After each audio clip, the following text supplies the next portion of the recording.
warahmatullahi wabarakatuh. Perkenalkan, kami dari kelompok 2 dengan materi replikasi DNA dengan anggota Muhammad Firdaus Alsol, Muhammad Taufik, Elsa Amelia Putri, Rahmadia Putri Azizah, dan Inas Afiferiana. Selanjutnya ada pengertian dari DNA dan replikasi. DNA sendiri adalah materi herediter di dalam sel dan dalam bentuk urutan kode dari amina heterosiklik. Manusia memiliki biasanya 46 untai DNA. Mereka dikenal sebagai kromosom. Gen adalah daerah tertentu pada setiap kromosom yang berisi informasi turun-menurun. Sedangkan replikasi adalah peristiwa penggandaan DNA yang terjadi pada semua sel hidup. Sel perlu menggandakan DNA yang dimilikinya sebelum terjadi pembelahan sel.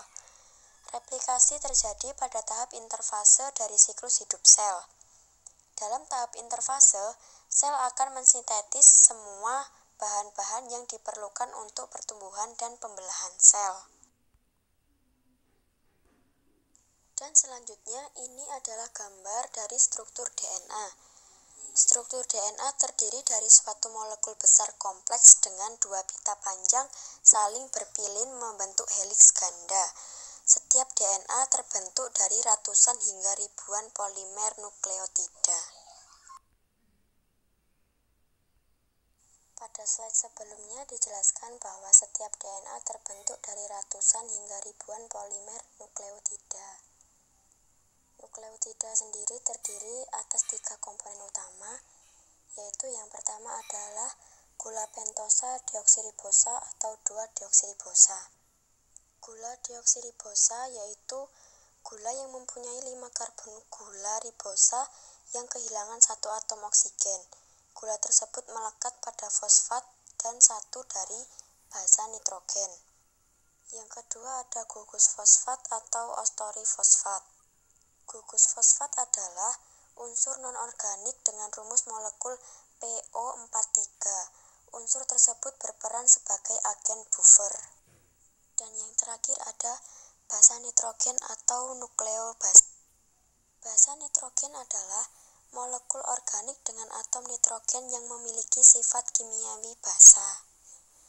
Dalam nukleobasa tersebut ditemukan beberapa senyawa, yaitu adenina, guanina, sitosina, dan timina. Selanjutnya ada ikatan kimia pada rantai DNA. Seperti namanya, DNA tersusun atas beberapa ikatan rantai kimia.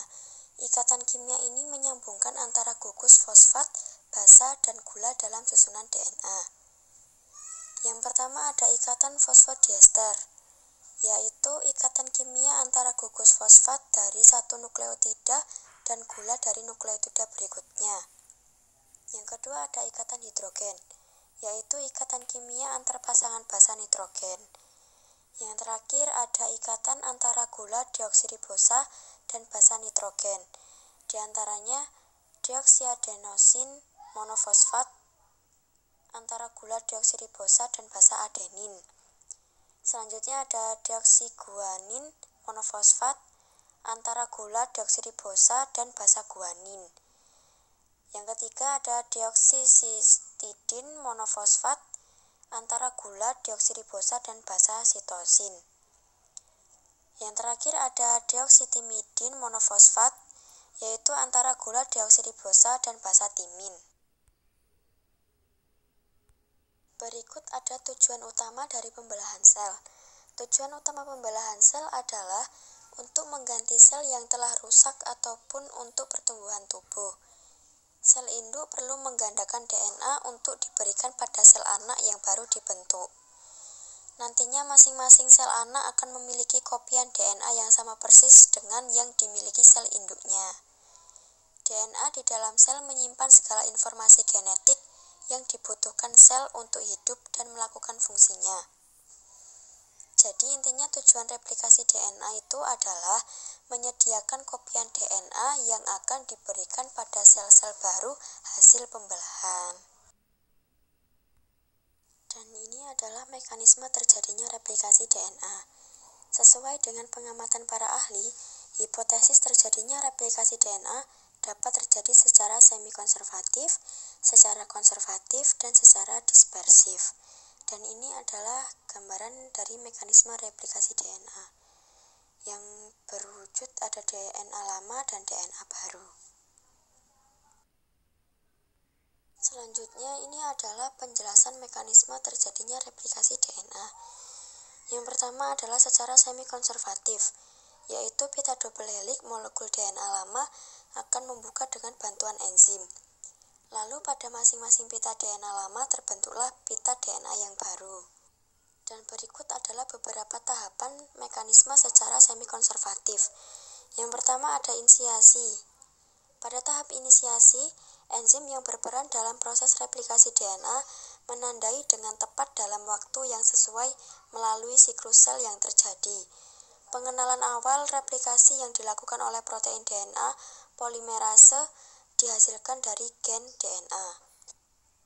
Tahap selanjutnya adalah terbentuknya garbu replikasi. Garbu replikasi atau cabang merupakan struktur yang terbentuk ketika DNA beraplikasi karena enzim helikase. Untai ganda DNA terbuka menjadi untai tunggal. Masing-masing akan menjadi cetakan untuk untai DNA yang baru dengan bantuan enzim DNA polimerase. Ada tahap pemanjangan untai DNA. Dalam hal ini, DNA polimerase membentuk untai DNA baru dengan menambahkan nukleotida deoksiribonukleotida ke ujung 3-hidroksil bebas nukleotida DNA yang sedang tumbuh. Sedangkan DNA polimerase bergerak ke DNA induk dengan arah 3 ke 5, sementara untai DNA yang lain berorientasi 5 ke 3. Helikase membuka untai ganda DNA dengan arah 5 ke 3. Oleh sebab itu, replikasi harus terjadi pada arah yang berlawanan. Selanjutnya ada tahap pembentukan leading strand. Pada replikasi DNA akan terbentuk leading strand atau untai pengawal, yaitu urutan DNA yang disintesis dari arah 5 ke 3.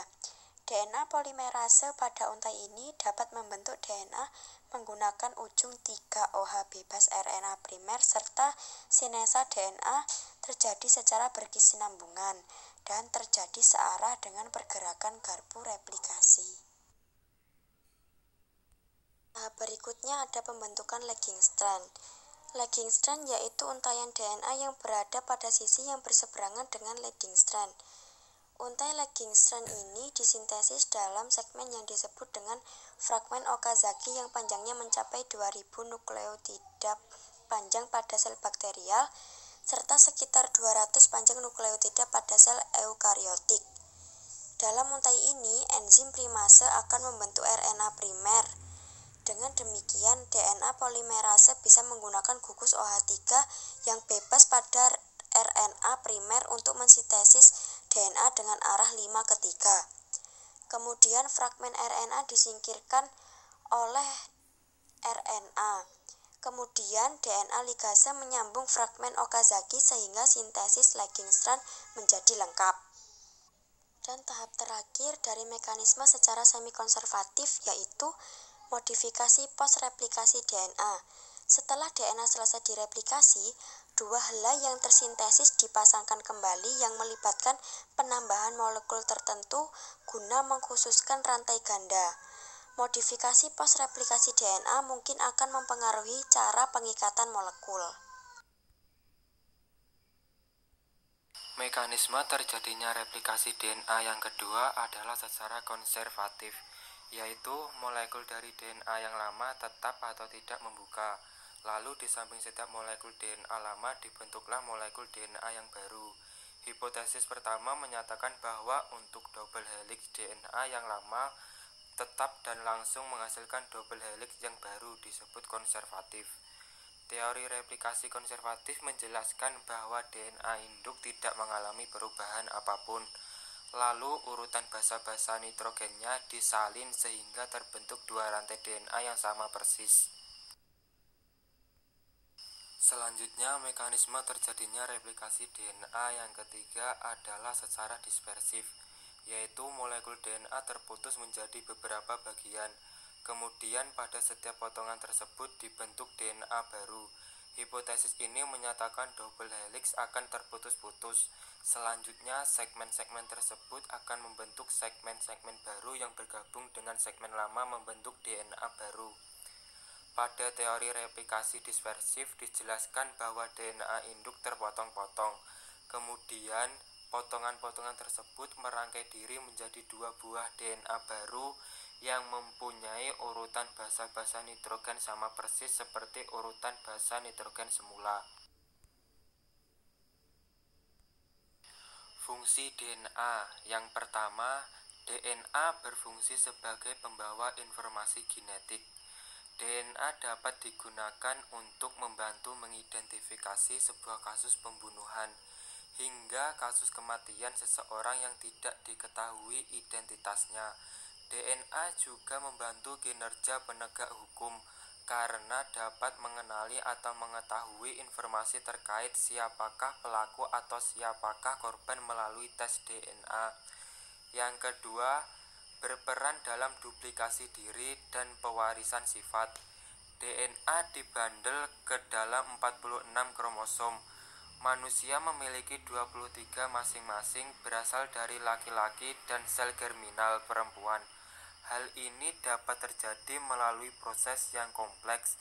Lebih jelasnya, sel-sel germinal, spermatozoa dari pria dan sel telur atau ovum dari perempuan masing-masing memasuk setengah DNA kamu. Hal inilah yang membuat DNA berperan. Fungsi DNA yang ketiga adalah ekspresi informasi genetik. DNA adalah dasar dari kehidupan. Ini adalah molekul kompleks yang terdiri dari 4 jenis basa. Silang terhubung seperti tangga dan dipelintir menjadi spiral. Semua 4 protein masing-masing berhubung dengan satu dan yang lainnya. Dan urutan semua pasangan membentuk gen yang mendefinisikan siapa kamu serta semua organisme lain di bumi. DNA juga mengandung semua pengkodean genetik yang digunakan untuk mengontrol fungsi, perilaku, dan pengembangan suatu organisme. Fungsi DNA yang keempat untuk forensik. Ilmuwan forensik dapat menggunakan DNA yang terletak dalam darah, sperma, kulit, air liur, hingga rambut yang tersisa di tempat kejadian kejahatan untuk mengidentifikasi kemungkinan tersangka. Pengidentifikasian ini biasanya disebut dengan fingerprinting genetika atau pemprofilan DNA. Yang kelima, fungsi DNA dalam komputasi. DNA memiliki peran penting dalam ilmu komputer untuk riset dan juga sebagai salah satu contoh bentuk cara komputasi. Contohnya saja teori database. Teori database juga dipengaruhi oleh riset DNA yang memiliki masalah khusus untuk menaruh dan memanipulasi urutan DNA. Database yang dikhususkan untuk riset DNA adalah database genomik. Itulah beberapa fungsi DNA dalam tubuh manusia yang perlu kamu ketahui. Beberapa kegiatan kedokteran dan bahkan hukum menggunakan struktur DNA untuk mengidentifikasi penyakit hingga mengidentifikasi identitas seseorang yang sudah tidak bisa lagi dilihat dari fisiknya karena kecelakaan, tubuh yang terbakar, dan lain sebagainya. Selanjutnya, komponen pada proses replikasi DNA. Yang pertama, DNA template, yaitu molekul DNA yang akan direplikasi. Yang kedua, molekul nukleotida, yaitu komponen basa purin atau pirimidin ditambah deoksiribosa ditambah fosfat, sama dengan DATP, DTTP, DCTP, dan DGTP. Yang ketiga, DNA polimerase, yaitu enzim utama yang mengkatalisis polimerisasi nukleotida menjadi untaian DNA. Yang keempat, enzim primase, yaitu mengkatalisis sintesis primer untuk memulai replikasi DNA. Kalau di E. coli namanya primosom.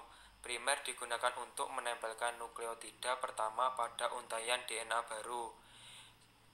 Enzim girase, enzim topoisomerase yang memutar untaian DNA sehingga ketegangan pilihan menurun.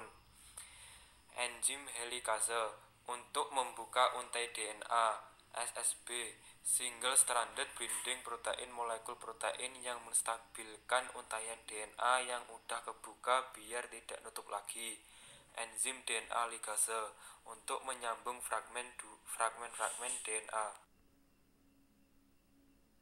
Selanjutnya, enzim-enzim dalam replikasi DNA. Yang pertama, enzim helikase, yaitu memutuskan ikatan-ikatan hidrogen yang menyatukan kedua untai DNA sehingga terbentuk garpu.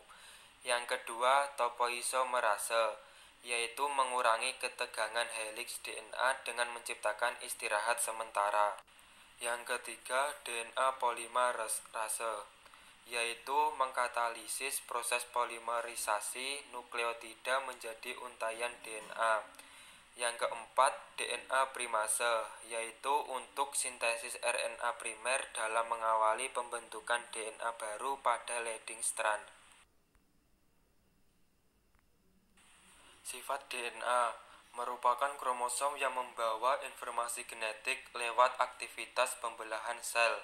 Jumlah DNA konstan di setiap jenis sel dan spesies. Kandungan DNA di dalam sel bergantung dari sifat ploidi atau genom sel atau jumlah kromosom di dalam sel. Tebalnya 20 Armstrong serta panjangnya ribuan. Dapat melakukan replikasi. Dalam sel organisme prokariotik atau bakteri, DNA rantainya tunggal.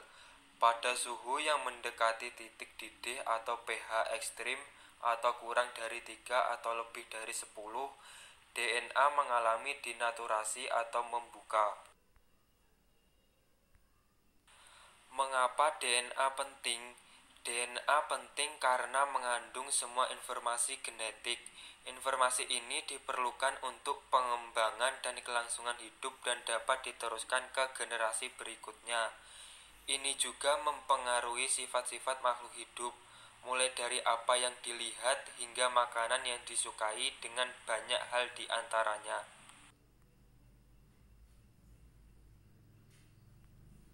Sekian presentasi dari kelompok kami. Jika ada kurang atau lebihnya, kami mohon maaf yang sebesar-besarnya.